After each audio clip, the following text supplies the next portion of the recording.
8,000 10,000 মাসে তিনটের দাম দিল এবার কিছু দিছি কো তাছাড়া আর কোনো ক্ষোভ নাই না এখন দিবিনি যেহেতু শুরু করিয়ে দেই শুরু করছে না দিবিনি কি খাচ্ছেন এই যে বাবু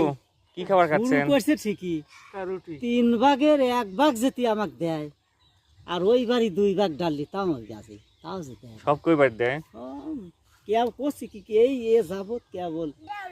এই দে 3,000 টাকা আমাকে দিছে আর 3,000 টাকার বস্তু কিনছে এই যে খাই সমিতি বানাইছিল গাঁ নাম দিছে কি তাছাড়া এই যাবত আমার কিছু দেয় একটু ভালো একটা নাম দেবেন না শুনলেই তো মনে হয় আমার গ্রামটার লোক খাই ও খাই কলি চিনবি যে খাই গোস্ত খাওয়া আচ্ছা যাই হোক ঠিক আছে ভালো থাকেন এই কি খাচ্ছো রুটি এই